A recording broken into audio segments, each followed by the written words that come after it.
Hello, everybody. Welcome to this month's show.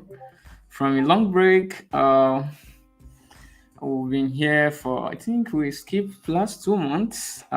It's due to the fact that I'm a student and I have to write an exam in schools, all those stuff. We all understand how it goes.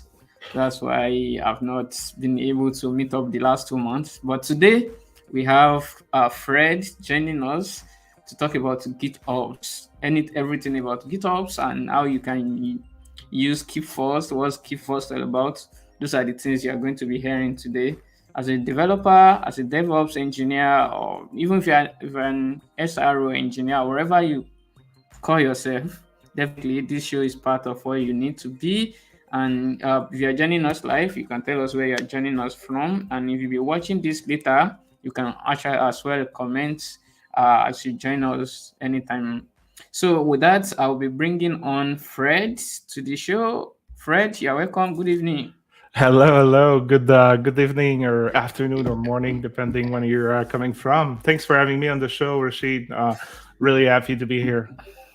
Yeah, thank you so much for joining. We are very happy to see you as well. So, how's your day going? Are you in the morning over there or in the evening or what? Currently in Nigeria, we are in the evening. It's in between. So I'm in Montreal in Canada, so it's just a little bit past noon right now. So we're like starting the afternoon. So it's why it's Oh, still like sunny in my office right now. wow, that's cool. And I think you are enjoying your day already. Yeah. It's the weekend, and like as much as I love my job, I love weekends too. So it's just great. And you know what? Like it's a good start of the Saturday. Like having a live stream talking about GitOps. What can I ask more? Oh, that's cool, and we are very happy to see you here today. Yeah, we can't just wait to learn a lot from you this evening. Yeah, thank you so much for joining. My pleasure. And I think we can dive into the topics of the day. But before then, I would like to ask you to introduce yourself, tell us a bit about your background, where you're working currently, and anything you feel like we need to know about you. Yeah, you can go ahead and tell us that. So my name is Frédéric Harper. You can call me Fred. I've been in tech for 22 years now. Yes, I'm old. The first part of my journey, I was a software developer for the first 10, 11 years. I've done like web development, mobile development, standalone, played with different technology. And for the last 11, 12 years now, I'm doing developer relations. So I like to call myself the friendly, approachable, technical, social face of the company. And my job is to help people being successful. I've worked at company like Microsoft, Mozilla, NPM, DigitalOcean, Fitbit, and right now I'm in a startup called Kubefirst. And what we build is an instant GitOps platform for people wanting to have like a production-ready cluster built in minute with all the management tools and all the application tools you want to have on your cluster. So this is the short, long history about what I've been doing for the last couple of years and where I am right now. This is fantastic, and I think you've done a lot within that short period of 11 years. I think you've done a lot working at Mozilla, being part of Microsoft, and a lot of organization and a lot of companies like that. I think you've done a lot, and yes, I can say you are part of people we are looking up to be like when we grow up, like you. All right. Okay, so I think now that we know about you, yeah, so before we move on, based on your experience of what you learned so far in your journey, what can you tell anybody that is getting started to learn to go into tech, or anybody that wants to have a skills in tech and want to dive into tech basically? That's a good question. I mean, there's a lot of opportunities out there. To be honest, it's a little bit difficult recently because what everything that happened with COVID, the company going remote and not really being able to know how to manage that and win the economy. But like, there's still a lot of opportunity out there. What I would say is try to, if you start in tech, don't try to learn everything. It's impossible. There is so many programming languages out there. There is always like a new framework coming out every week. It's impossible to know everything. So try to focus on things that you get excited about, that you can be passionate about, and that there's also opportunities to have a job out there. The second tip I would give to people is try to be public about your learning. Like put things on GitHub, even if those are just like exercise that you do for school, or if you do like an online programs, try to blog about your journey about learning a new programming language. And because like those things are going to be useful when you're going to start to look for your first job. You're going to be able to show people that, hey, you may not have the professional experience, but you're going to have, like, you can show your way of thinking, you can show what you learn, how you learn. And the last thing I would say, like I could talk about that for a long time. I love talking with people starting in tech. The other thing I would say is that don't be afraid to talk to people, connect with people.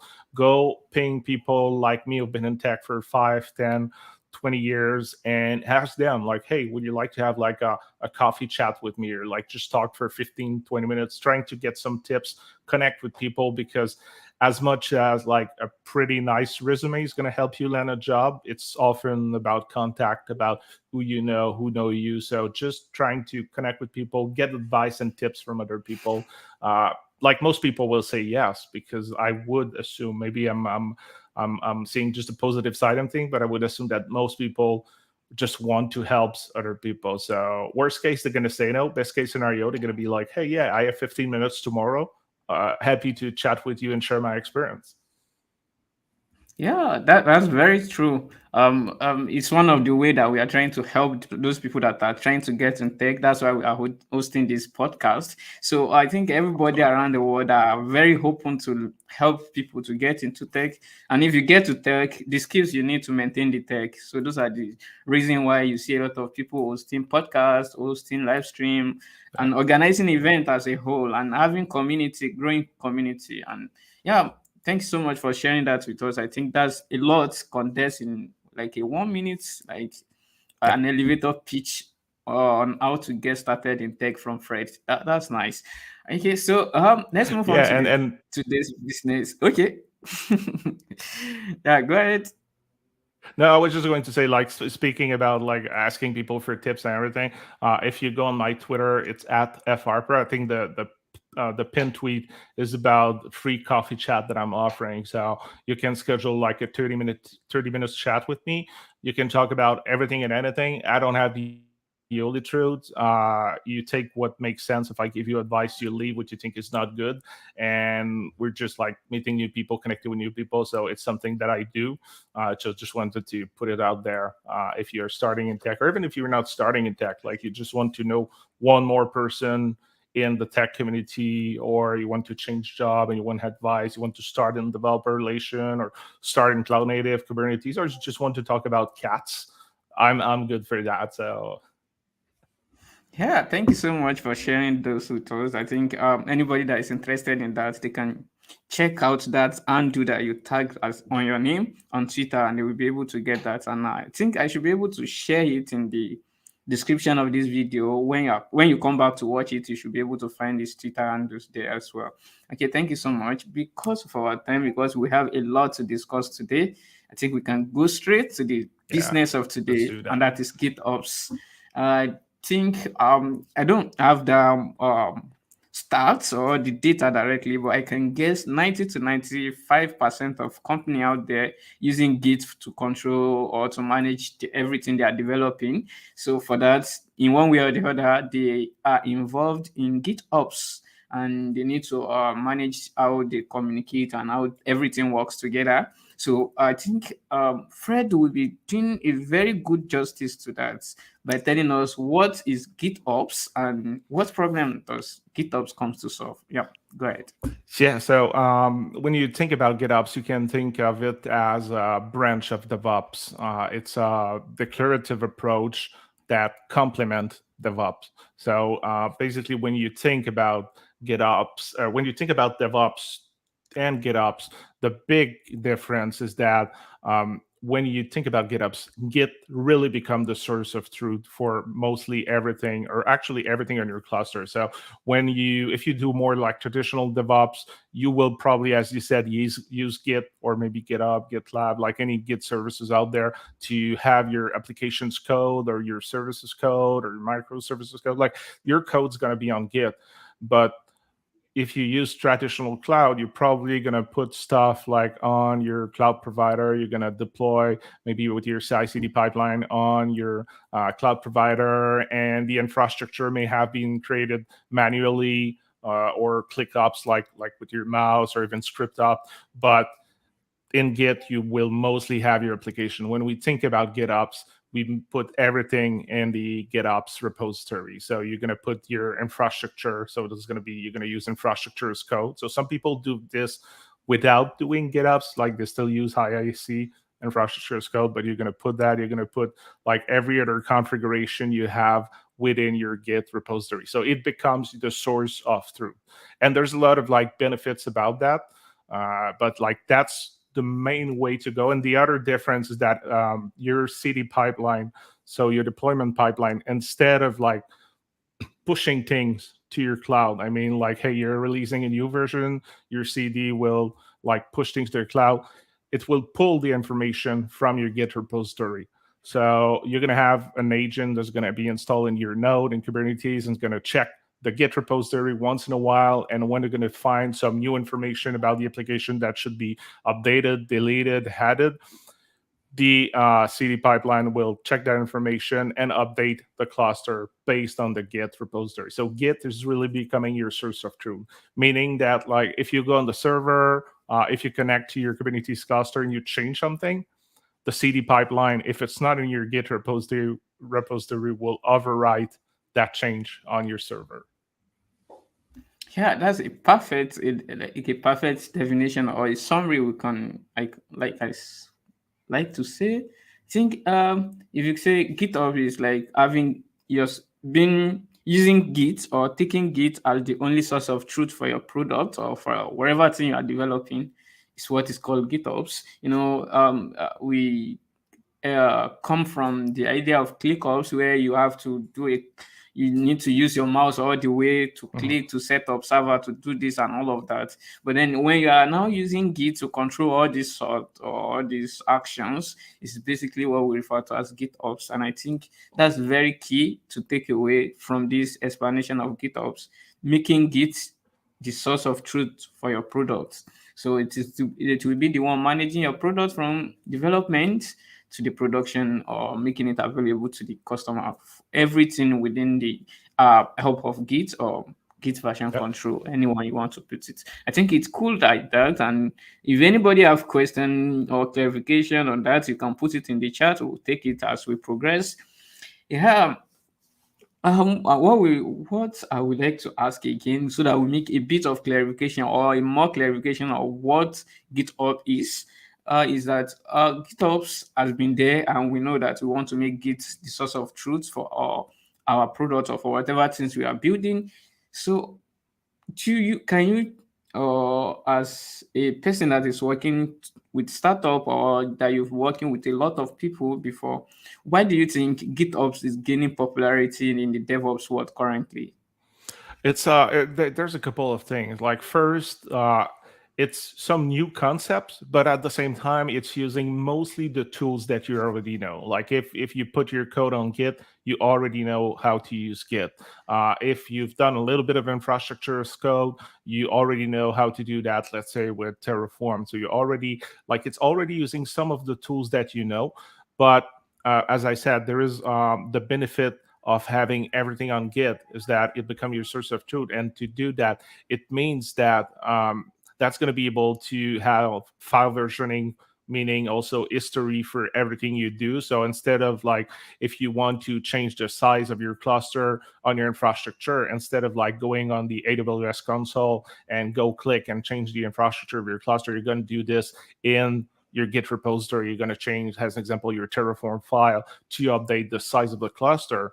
And to do that, like if you want to really respect the principle of GitOps, what you're going to do is you're going to have someone on your team who's going to review your pull request before you apply the change. You're going to do a pull request. You're probably going to use something like Atlantis, where Atlantis is going to apply the plan for you, meaning that at the end of the day, the change that you made on the server, like someone approved it, so someone else know what you've done. It's replicable because now it's in your code, it's in your Git repository, and you have history. So you have information about who did what and when does that person did it. It's also easier to revert the change by doing that. Uh, it's faster for deployment and iteration. As I said, it's easily reproducible. I don't know why I struggle with that one in English, but it's easy to produce like the same result again and again, because it's not a human that may change on the specific interface or use a script on their own computer. Like everything is in the Git repository. It also helps to have no cluster drift. So the different over time on your server, when you go on your server and like, oh, there is an issue, and I'm just gonna SSH on my server and I'm gonna make some changes, but now it's fixed. But we don't have anything anywhere that say like how we fixed it. It's not something that like if tomorrow we need to change server, like it's easy to replicate. I think it brings greater collaboration, auditability, but also a simplification on access control. So those are all benefits that greater collaboration, it depends on your mindset. Like if you're not used to use Git and do PR and have like a proper review process, you may feel like it takes a little more time to make change on the server. But at the end of the day, I think it's just best practices and it really helps you. The other thing is may not be for the direct adoption for a developer, but like companies or the leadership team like that, usually it will bring some cost saving at the end, because you're going to have like more automation versus manual execution. That's going to be faster, I would say, to also do deployment, test, and easily revert or roll back any changes, because again, everything is on Git. So I just need to rebase my code or delete a file, and like the server will pick the change and will update. So it's easier for disaster recovery also. So that's a lot of like benefits for changing just a little bit the mindset of like how we do things versus traditional DevOps. So again, not saying that traditional DevOps is not a good way to go, but like when we think about using Kubernetes, when we think about like using cluster and pods and all that, I feel my team feel like Kubefirst, we feel that like GitOps is probably the best way to go to bring all those quality without too much more effort in the end, to bring like all the qualities that I just talked about. Yeah, exactly. Like you've said a lot about the importance and why it is very why we need to take it into action or consider GitOps. I think one key thing that is very important here is collaboration. We know that the whole idea of DevOps, why DevOps comes into play, is just to bridge the gap between the development team and operations team. Just we want to ensure the collaboration between this team to be seamless. And if we have other tools to help us achieve this, and one of those tools that we need to make us achieve this is GitOps, everything that comes with GitOps and all, like Fred just explained to us now. So if you are a DevOps and you've not been considering using GitOps or getting into everything that comes with it, you are still using ClickOps or you are writing scripts for everything from scratch, I think it's a time for you.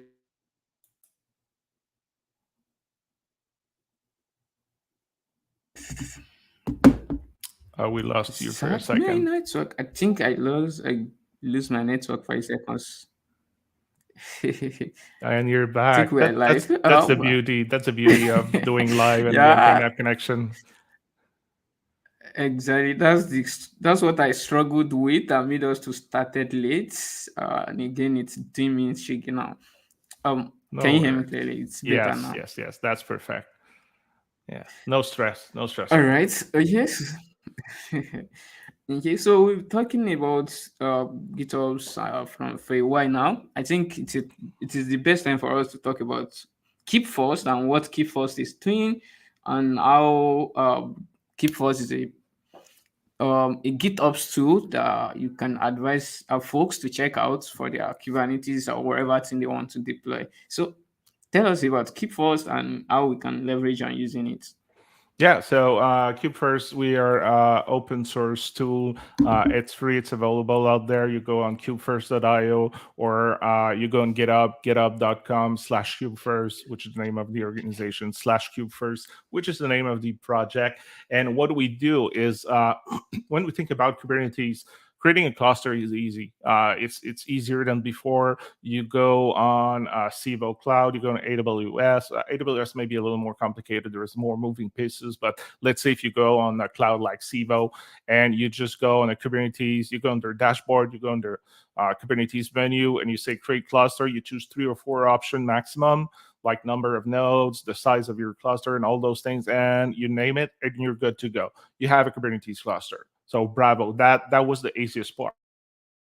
The next part that is a little, and when I say little, I don't want to be sarcastic, but like that is a lot more complicated, is having what I call a production ready cluster. On top of that, even like a production management ready cluster, because you create your cluster on any cloud, it's empty, there's nothing in here. So yes, you can deploy your application, but to make it worthwhile for your organization, you probably just not deploy your application. You need to be able to have the CD pipeline. You need to be able to make it connected with your new GitOps repository, which means you need to create the structure and everything. You need to manage your new ecosystem with GitOps. You're going to need to manage secrets and password to make your application works, and manage users' access to your sorry, to your platform and your cluster.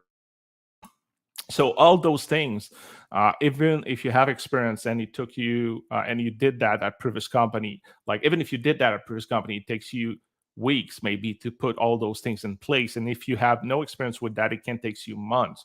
So what we offer with Kubefirst, it's 2 things. It's a command line, but also a UI installation that in 15 to 30 minutes, depending on the cloud you're using, you're going to get a new Kubernetes cluster created with tools already installed and configured together. So you're going to get Argo CD, you're going to get HashiCorp Vault, you're going to get HashiCorp Terraform, you're going to get Atlantis, you're going to get Nginx Ingress Controller, you're going to get Certminator, you're going to get everything that, again, configure and work together for what I call a production-ready cluster. And you do that by going to the same nice experience that you have on some cloud, where you just open the UI, you fill a couple of fields, and you're good to go.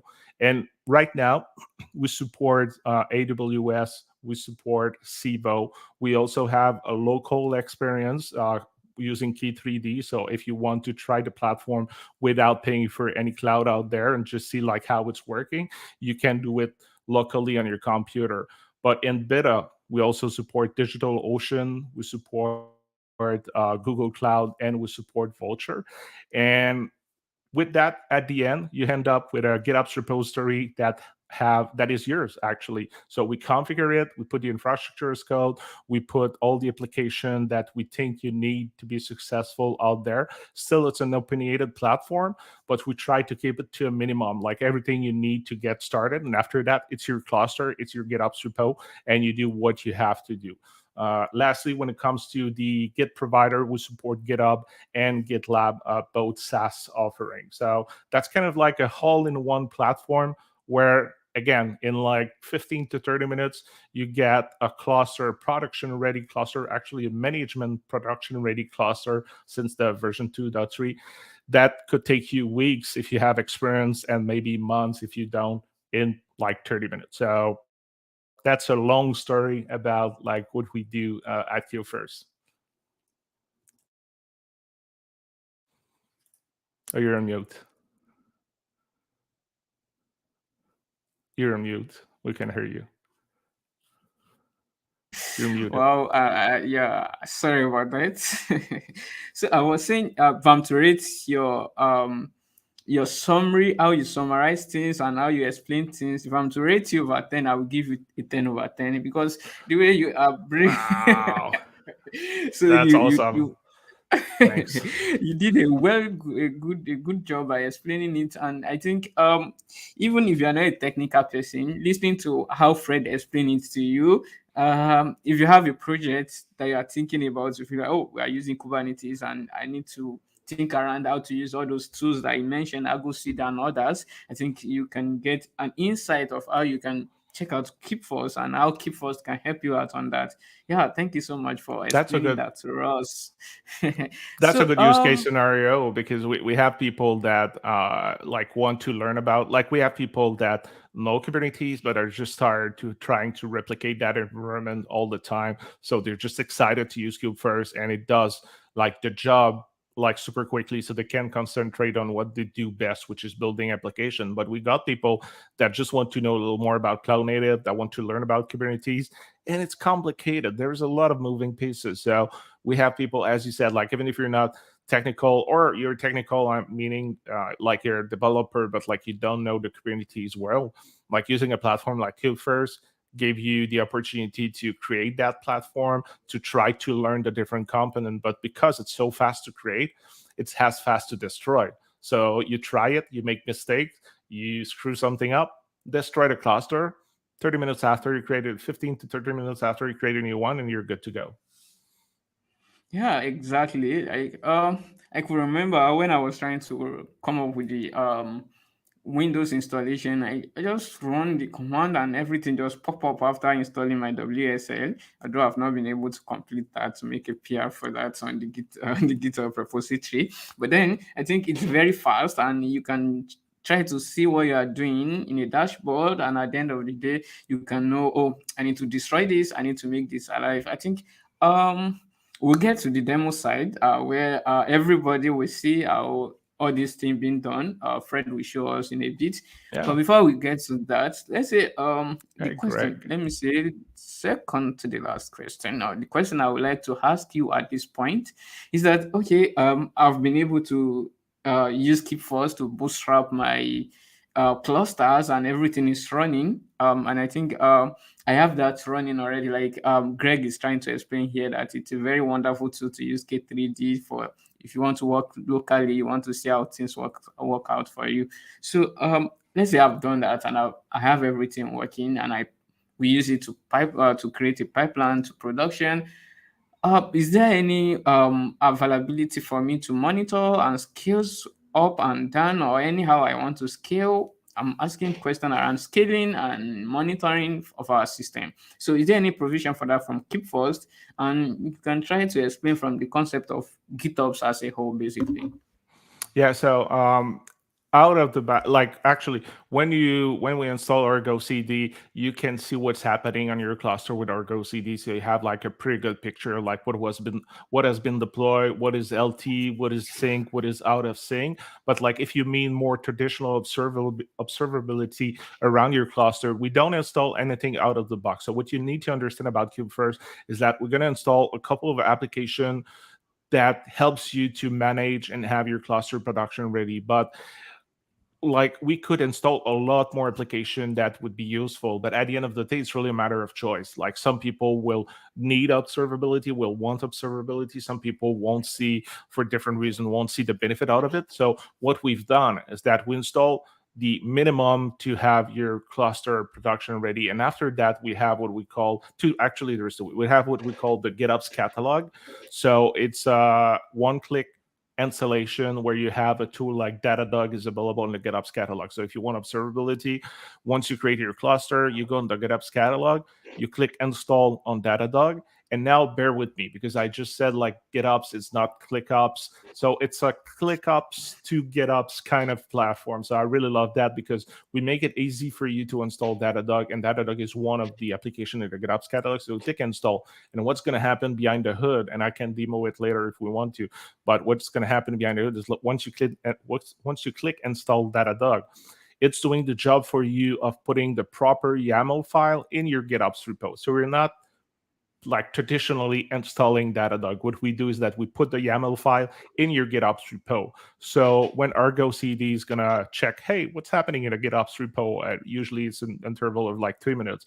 It will check there, and it was like, oh, hey, there's a new YAML file that does not exist on the cluster. So the cluster is out of sync. So let's do something. And Argo CD will install Datadog for you.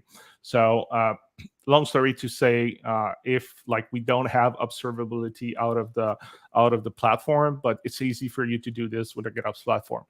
In the end of the day, if you want to use a tool that is not in the GitOps catalog, you just need to create a YAML file in your GitOps repo, and the GitOps magic's going to happen for yourself. And what is great is that we have a metaphor application that is available. It's an example application on how you can use a different feature of the platform. So if you're not sure how to do that, like how could I install a specific application without directly using Helm and using like the Kubernetes YAML file, like you can check the metaphor application and you're going to see an example and like how it's done.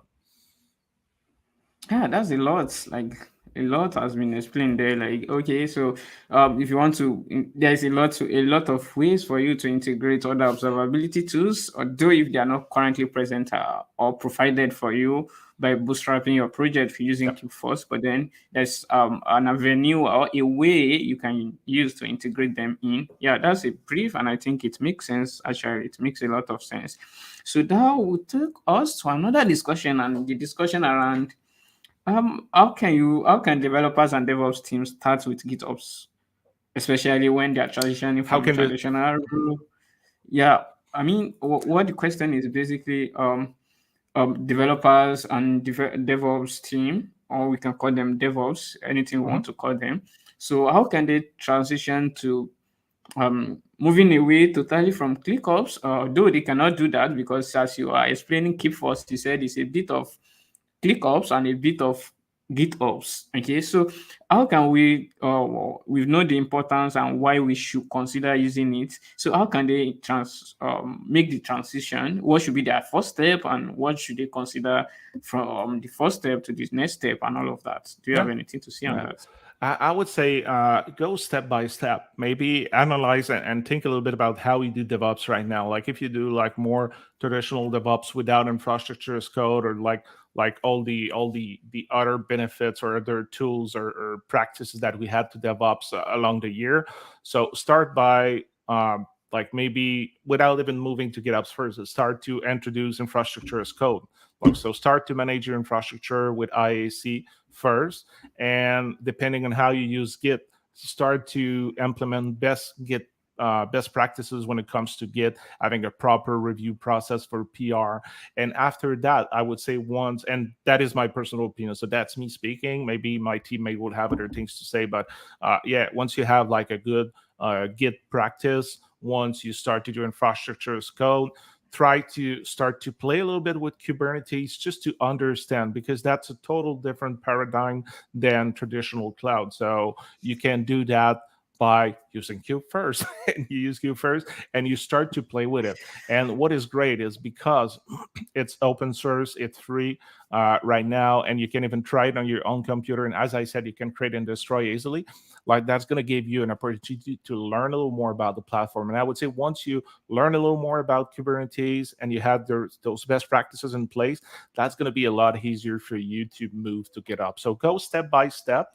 Or if you're someone who is like me and a little bit intense, move all the way through GitOps and say like, that's it. That's now, everything's happening now. And we do like the big move. We've done that with 2-3 big company recently, where we helped them to move to GitOps. And yes, at the beginning, that was a little bit of work, but now they're already reaping the benefits of like moving to a GitOps practice. That's cool. I think if I will have any other question, the question will be, oh, can you tell us a bit about the experience moving people from the traditional way of doing things to GitOps? Like you just explained, following a step-by-step approach. But then, while you are doing that with the company that you have or the organization you help migrate to the GitOps, there are some lessons you learned along the way that you may feel like, oh, let me tell people about. So, do you like to talk about them now? I was not part of like the process of moving those people, so I'm not sure if I can bring a lot of experience out there. What I would say is like probably just trying to be compassionate with yourself, because it's a new technology. It's not always easy to understand like everything cloud native wise. It's, as I said, it's a change in paradigm. So like just being compassionate with yourself, but at the end, usually people will move because they want a little more stability. They want scalability that's going to be easier. They have to manage like a bigger workload sometimes, and they want to also have more control about what's happening, which is also benefits that I don't think we talked about enough when it comes to GitOps, like having a little more control because like everything is on the Git, everything is there. So Yeah, that's cool. Before we move on to the demo, I yeah. think I would like to ask you or tell us, is there any best practices? Okay, we know that we will need to follow like a step by step pattern while we are trying to migrate. Yeah, I've decided that my team need to move from the traditional way of doing things. We want to check out GitOps and want to check out all those tools that are available for us to use, keep for us and others. Okay, so is there any best practices or any style guide that you think we may need to follow while we are trying to do that? I I mean, the thing with GitOps is that now there's a working group, Open GitOps platform that is like uh, putting in place like like they put like four principle about like what GitOps should be. So I would first start there. Like go see the Open GitOps working group to learn a little more about GitOps, learn about the principle, learn about what it looked like. But after that, the thing is that it gains in popularity, but I feel like it's still new compared to other type of ways of doing things or compared to DevOps. So as far as I know from my personal experience, there is no like, hey, you should absolutely do GitOps in that specific way. It's a little bit of like the far west right now. Like everybody's doing a little bit everything on how they think they should be. What I would say, I'm preaching for my own town right now. I would say go check. The kind of GitOps repository that we create for you with Kubefirst. So install the Kubefirst CLI, create a key 3D if you want on your own computer. And when we do that, we're going to create a GitOps repository and go check the GitOps repository. I can show it a little bit in the demo, the infrastructure, but like the structure that we decided to create in a GitOps repository, for me, it's the best practice, like where you should put your infrastructure as code. Like if you manage your GitHub repository, but if you manage your users from the GitOps repository, which you should, like where should you have that? How should you manage multiple cluster, multiple environment within your GitOps repository? So those are what I think best practice, because our team is, and now I'm just patting yourself on the back, but like our team has expertise when it comes to cloud native and GitOps. The engineering team are working on those kind of like product and technology for years. And this is why John and Jared, who created the company, they were in that place where like they were from one company to another or from one project to another. They had to rebuild the same kind of like cluster platform that they were building, and they were like, we should have an easiest way to do that. So they brought all their expertise from previous project and previous company, and they defined an infrastructure and a platform where we think it embed like all the best practices in terms of like how to manage your GitOps repository, how to manage your secrets, how to manage your users, how to manage the repository that are part of your project. So again, preaching for my own town here, but I would say I think we're doing pretty good, and it's a good example to follow up. And you know what? If you go look at the repository and you have some GitOps knowledge and you're like, hey, Fred, I think it's not good what you're doing, come talk to us. We're going to be more than happy to discuss about it. And maybe we're wrong, but I'm pretty confident that we're doing quite a good job on that part. Yeah, definitely. I think it's all go back to the fact that best practices are organization based. Like, okay, the best practices in one organization may not be the best practices in another organization, True. and most time it do come with the people that you are working with, probably your manager or the team lead. You may decide, oh, this is the best way of doing things, and another person from another organization can say, this is the best way of doing things. I think the advice now is just check out many and try to see from your own experience and what you have or what you know, then try to decide which one works best for you. And the one that works best for you, we can call it a best practice from your own Yeah. side. Yeah. Okay. Writing Golang as a programming language. I remember when I started off, there is argument around the way you should structure your directories, the way you should structure your every folders that you have at the end of the day. But then the conclusion at the end of the day is, oh, use the one that works for you. Sure. No matter how you structure your folders, your file, so far people can come to it, they can understand it, and at the end of the day, they can make things out of what you are building. If you are building an open source, and if you are building a proprietary software, can people use the software you are building? That's the goal. So if it is working, I think it's better to just leave it without touching it, as they normally say. So thank you, Fred, for this discussion. I think we've spent around 40 minutes talking about that, and I would like us to take some minutes to do a demo. Are you ready for that, Fred? Yeah, let's do that. Let me show So my if you're screen. ready, you can. Okay, while you are bringing the screen up, I think for those of us that are doing DevOps, we can try to check out the report for 2023, the discussion. I think the discussion around GitOps and how people are using GitOps. Check that out. And if you are part of, I think by next weekend is GitHub Universe. Try to check GitHub Universe. You can get ticket and attend online. Yeah, you will enjoy being part of the whole event. And as well, I think next weekend is KeepCon, right? And a lot of people may be Yes, interested in joining as well. Yeah, I think some of those will be we're live gonna be streaming. there.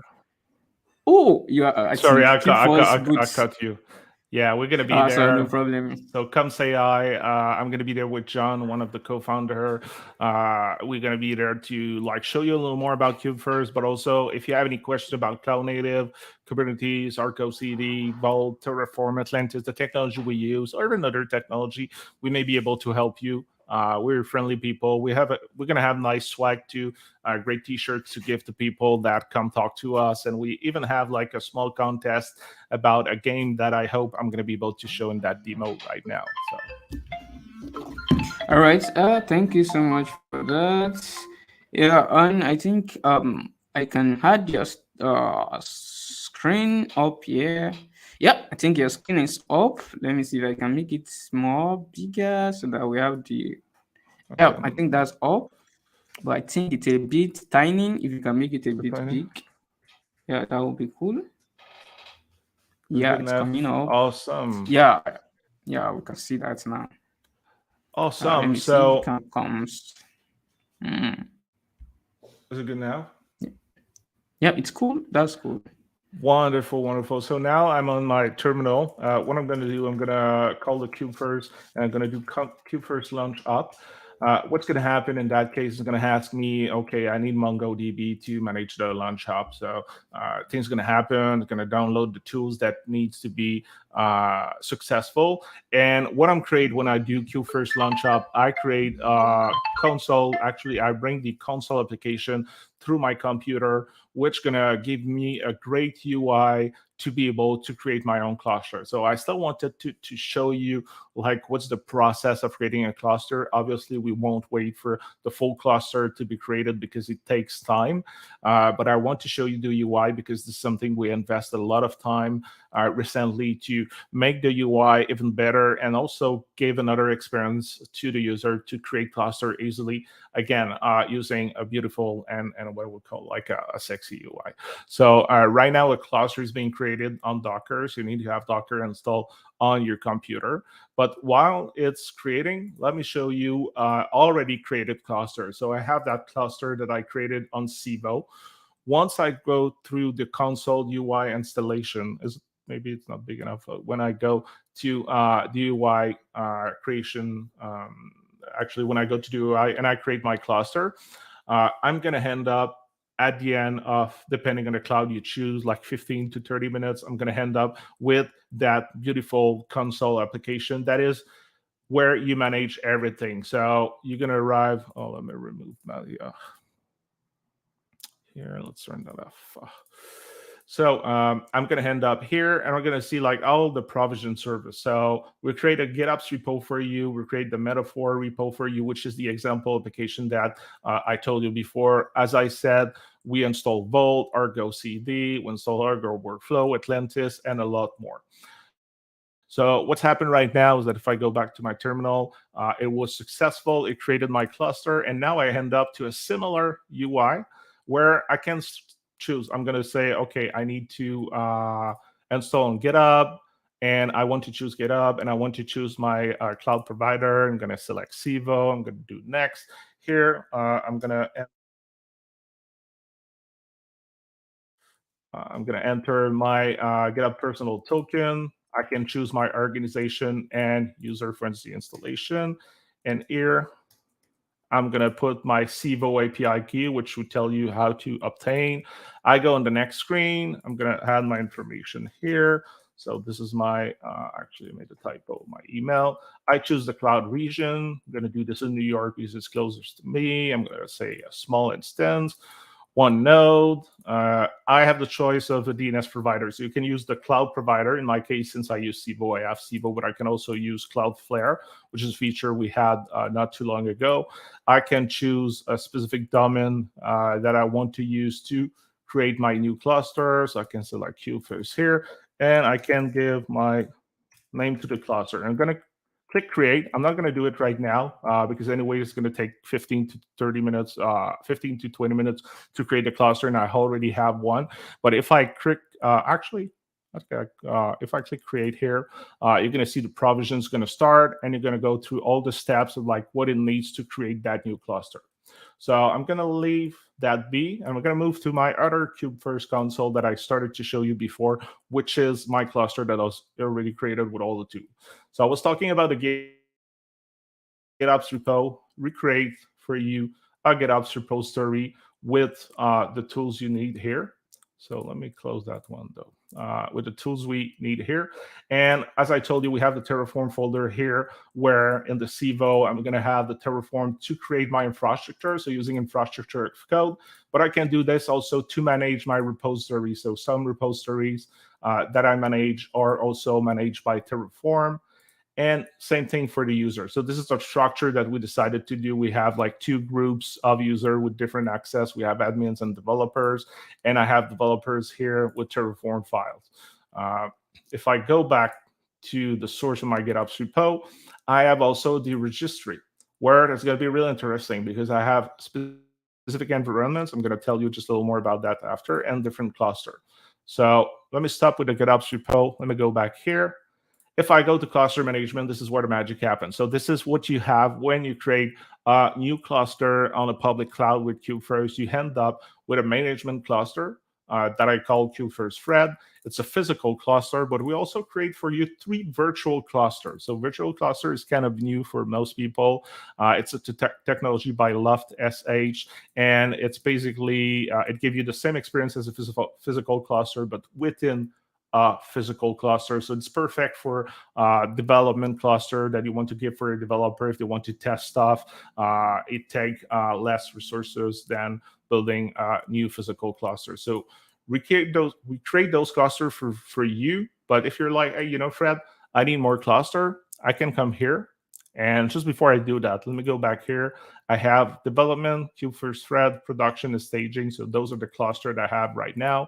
If I go here and I'm going to create a physical cluster, I decide the environment that I want to put it in. So it's easier for organizing your cluster. I'm going to say it's a staging 1, and I'm call it new physical cluster demo because I love long name.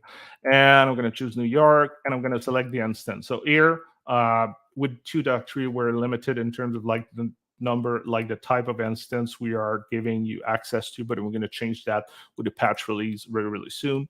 We decide the number of nodes, let's say 1 node. We create the cluster. So what's going to happen when we create the cluster? If I go back here and I refresh, I'm going to have my new folder. So this is how we decided to organize the different clusters. So I have my new cluster here with all the application that will be installed by default on my new physical cluster. So I'm going to be able to do that, but I'm going to be able also to show you in Argo CD. Actually, I'm going to have to reconnect to Argo CD.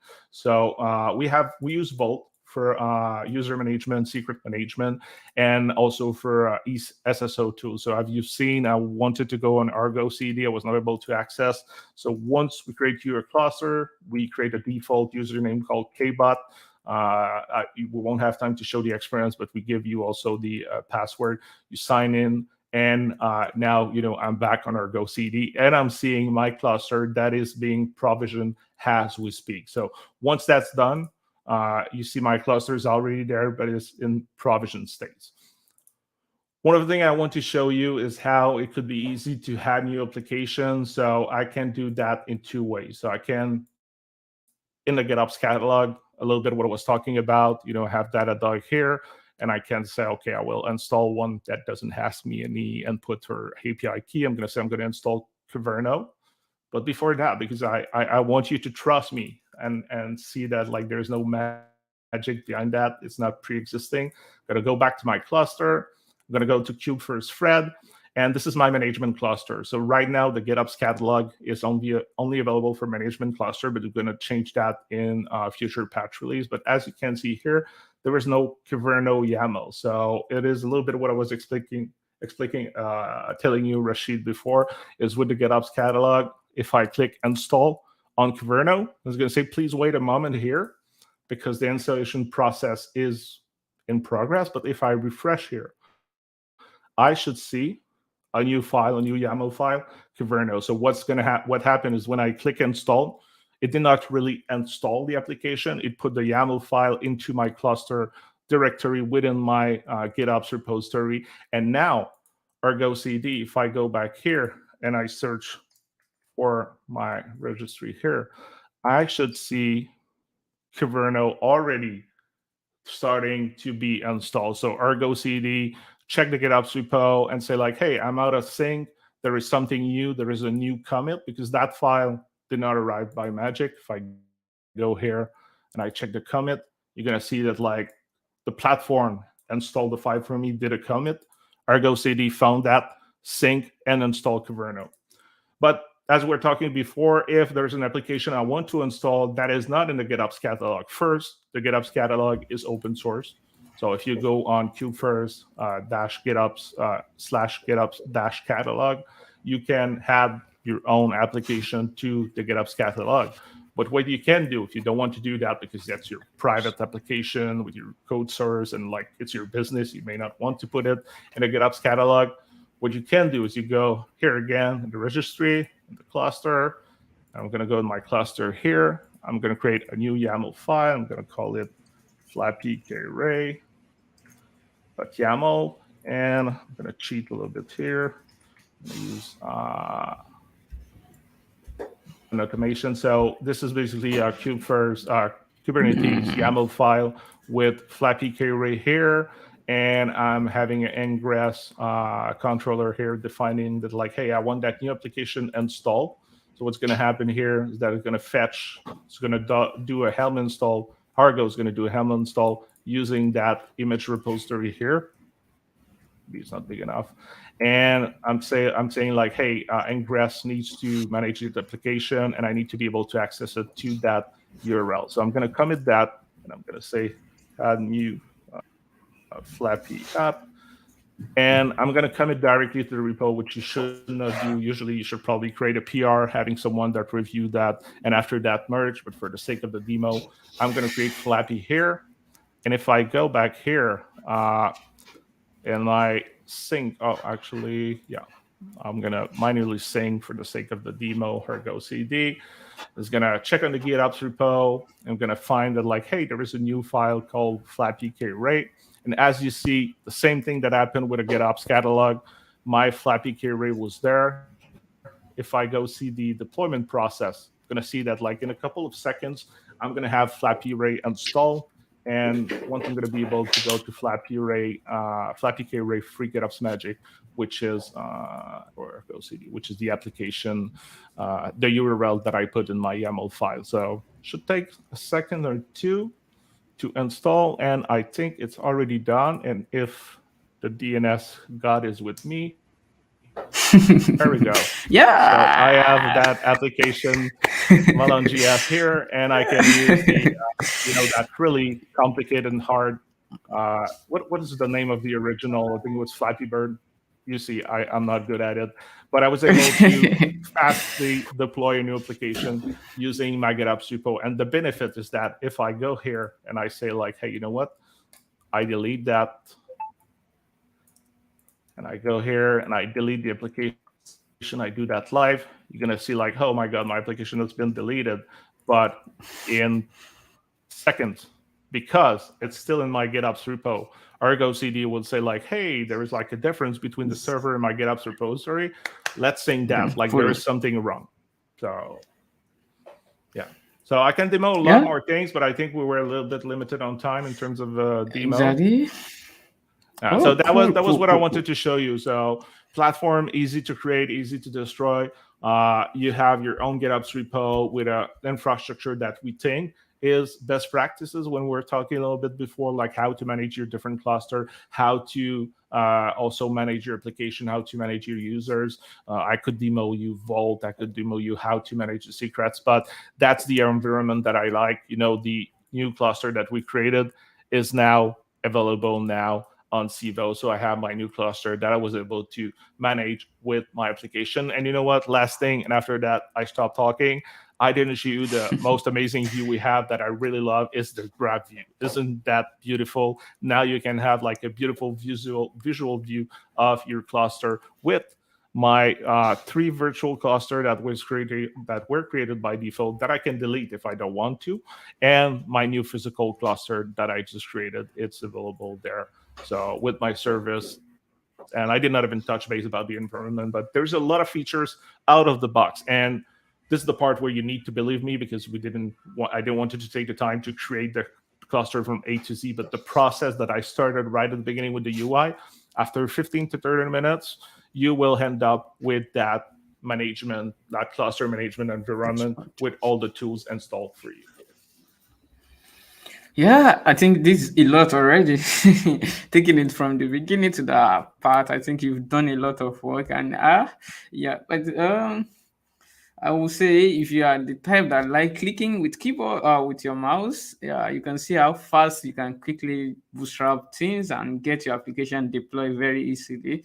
Thank you so much, Fred, for showing us that, and I want to do a shout out to your team for bringing that tools up for us to manage our production pipeline and everything that we want to build. Yeah, well done, well done. Thank you so much for that. Because we are out of time, we only have a little time to spend here again. So we'll be taking that to I think if you want to learn more about this, let me see if I can pop up the website. You can check out the Kubefirst website, that is kubefirst.io, and if you'll be able to get a link that will take you to the documentation page, if I'm not mistaken. So you can check out the documentation page as well. And you can check out the GitHub repository. There are a lot of good first issues that you may like to jump on, or that you may like to. You can join the community as well. There's a Slack channel. I will be adding the link to all those in the description of this video so that you can get them and be able to click them. And yeah, and I think Kubefirst has a YouTube channel where I'd see Fred trying to demonstrate a bit of how to install Kubefirst on Mac and all of that. You can check those out as well and be able to play around with Kubefirst at the end of the day. So before we go to the last discussion, somebody say thank both for you. Okay, somebody is doing shout out to us from LinkedIn. Yeah, thank you so much for that, and thank you so much for attending.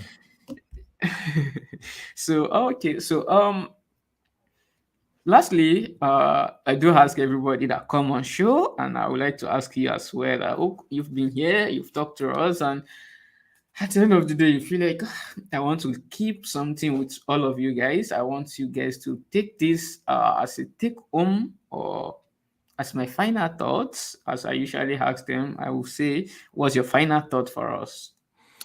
You probably noticed by now that I talked a lot, so I'm going to have 2 final thoughts. I'm defying the rules right now. The first one is with Kubefirst, it's an easy platform to get started with cloud native, or just make your experience faster and better for free. It's open source, and you know what? You can concentrate on everything else that you do best, which is like building application if you're a developer. So try it right now.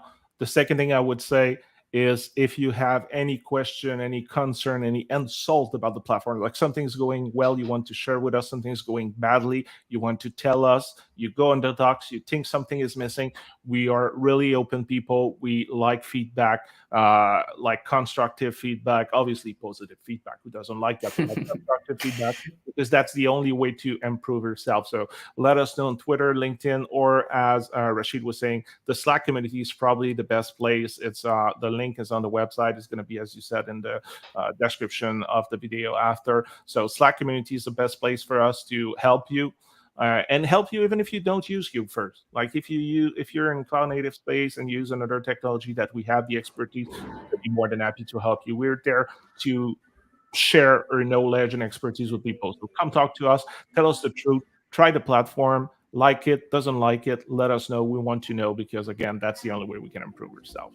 So Yeah, thank you so much for that. And I think it's enough. Somebody is doing shout out in the chat as well. It's great content. Love the demo. Wow. Thanks That again. means Fred did a lot of good job demonstrating that for us. Yeah, thank you so much for that. Thanks And for having me. lastly, we'll be having our last edition of this podcast this year. Okay, so that will be in December, sometimes around December. So you may like to join us, and we'll be sharing about our plan for 2024 that we are going to. So thank you so much everyone for joining us today. And for people that will be watching this live later, we appreciate you as well. Comment under the video, we'll answer your question. And if you want to reach out to anybody, if you are watching from LinkedIn, yeah, that's my LinkedIn account. You can check me out and connect with me. I will follow you back or connect with you as well. So Fred, finally, I would like to appreciate you for joining us today. Just coming to your DM saying, will you like to come on show? And you are like, oh, I'm excited to join you, and you are here. We really appreciate you for doing that. Thanks Thank for you so having much. me. Thanks for having me. Super appreciate All it. right. That was fun discussion. So yeah, thanks again. Yeah. Thank you so much for joining us. Because of our time, we would like to stop here for today.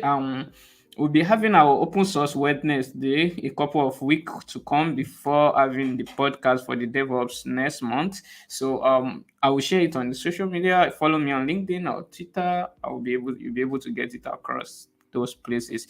So Fred, thank you. And everyone, thanks for joining. Thanks everyone. Good evening once again. Bye bye. Thanks, Rashid. Bye everyone.